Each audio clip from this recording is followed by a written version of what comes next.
Bismillahi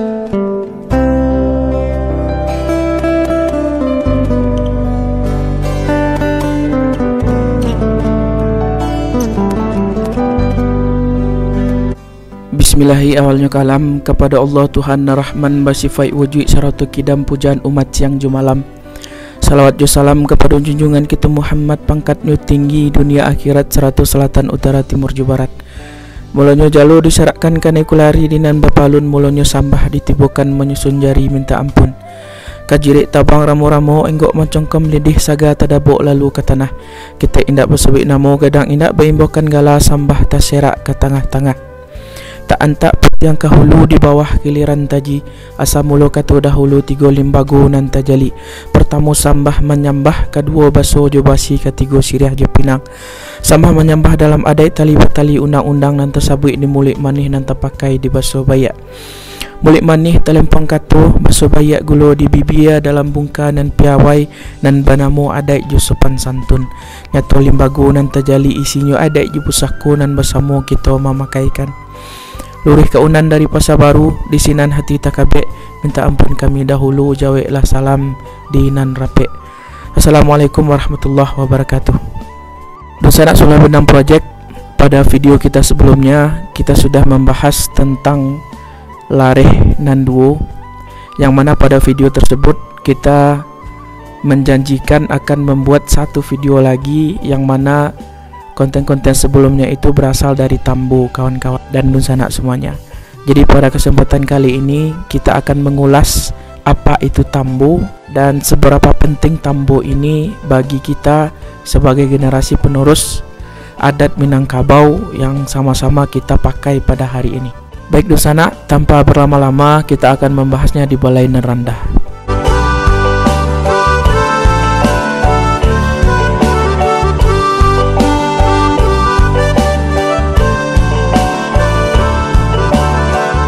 Dunsanak yang kita hormati, Tambo ini merupakan suatu bagian yang sangat penting, yang mana dia merupakan salah satu warisan budaya Minangkabau, yang mana pada dasarnya Tambo ini didasarkan oleh kisah yang disampaikan secara lisan oleh tukang kaba Dunsanak, yang mana diucapkan oleh juru pidato pada saat upacara adat berlangsung. Untuk sama-sama kita memahami Tambo ini lebih dalam, kita bisa mengetahui bahwasanya Tambo ini terbagi menjadi dua. Yang pertama ada Tambo Alam, yang mana Tambo Alam ini mengisahkan asal-usul nenek moyang Minangkabau serta bangunan kerajaannya. Sedangkan yang kedua adalah Tambo Adat, yang mana Tambo Adat ini adalah mengisahkan adat ataupun sistem dan aturan pemerintahan di Minangkabau pada masa lalu. Sedangkan dalam penyampaian Tambo ini tidak ada sistematika tertentu Dunsanak semuanya. Cara mengisahkannya ini disesuaikan dengan keadaan dan keperluan. Sepenggal kisah dari Tambo ini dapat dipenggal menjadi cerita yang sangat panjang Dunsanak. Ada kalanya dikaitkan dengan monografi suatu negeri tempat Tambo itu dibacakan atau sedang disampaikan Dunsanak. Kadang-kadang Tambo ini juga dikaitkan dengan sejarah bangsa yang mereka kenal secara sepintas Dunsanak. Misalnya adalah sejarah dari Melayu ataupun sejarah dari bangsa Melayu, sejarah dari kerajaan Majapahit ataupun masa Majapahit, dan juga sejarah dari Islam Dunsanak semuanya. Dari penjelasan tersebut dapat kita pahami bahwasanya Tambo ini dapat kita artikan sebagai karya sastra sebenarnya kawan-kawan, yang mana dapat menjadi milik umum dan yang mana kisahnya ini dapat berubah-ubah menurut kesenangan bagi para pendengarnya Dunsanak semuanya. Ada kalanya Dunsanak Tambo ini ataupun kisah-kisah dari Tambo ini itu sudah dibukukan. Dikala Tambo ini ditulis dan dicetak dan dijadikan buku Dunsanak semuanya, kebiasaan tukang kaba untuk berkisah ini dilanjutkan oleh si penulisnya Dunsanak. Dan kisah Tambo ini tidak mengenal jarak dan waktu, tapi pada umumnya dimulai pada keberangkatan Maharaja di Raja ke Minangkabau. Tokoh yang dikisahkan kepada Datuk Katumangguangan dan Datuk Perpatiah dan Sabatang, yang mana dimitoskan sebagai dua pendiri sistem pemerintahan untuk adat Minangkabau itu sendiri kawan-kawan. Yang mana di kisah tersebut Datuk Katumangguangan dan Datuk Perpatiah dan Sabatang ini didampingi juga oleh tokoh lain yang bernama Cati Bilang Pandai. Sedangkan raja-raja yang bersemayam di Pagaruyuang selain dari Bondo Kanduang itu tidak pernah disebutkan di dalam Tambo, kawan-kawan. Dan yang menarik adalah kisah Tambo ini juga mengisahkan tentang kedatangan dari raja-raja lain ke daerah Minangkabau, yang mana raja-raja asing ini bertujuan untuk menaklukkan mereka, yang mana Datuk Ketemanggungan, Datuk Perpatihan dan Sabatang tadi, kawan-kawan.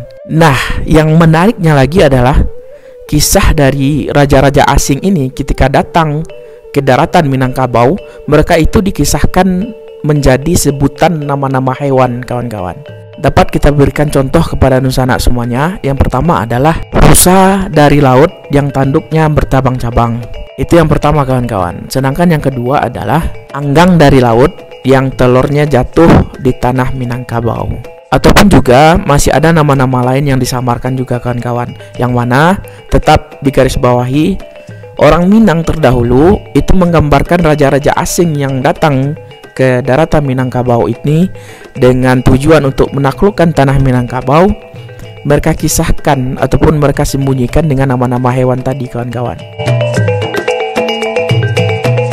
Oke, dan sanak semuanya, kita tadi sudah membahas tentang Tambo, yang mana Tambo ini masih menjadi perdebatan sampai saat sekarang ini, dan sanak semuanya, yang mana orang-orang beranggapan Tambo ini adalah cerita ataupun kisah yang benar. Akan tetapi di sini kita katakan kepada Dunsana semuanya, kisah daripada Tambo ini itu selalu merujuk kepada siapa si pengisahnya, kawan-kawan. Dan tadi juga sudah kita sampaikan kepada kawan-kawan dan Dunsana semuanya, menurut literatur yang kita baca, bahwasanya Tambo ini dapat diartikan sebagai karya sastra, yang mana kisahnya ini itu dapat berubah-ubah, Dunsana semuanya, menurut keterbutuhan dan siapa yang mengisahkan atau menjadi juru pidatonya ataupun menjadi juru kisahnya, Dunsana semuanya. Nah, setelah kita jelaskan sebagai berikut bagaimana menurut tanggapan dari Dunsana semuanya, angku-angku, niniak mama, kawan-kawan, udah-udah, uni-uni yang menonton video kita ini, bagaimana tanggapannya terkait ini?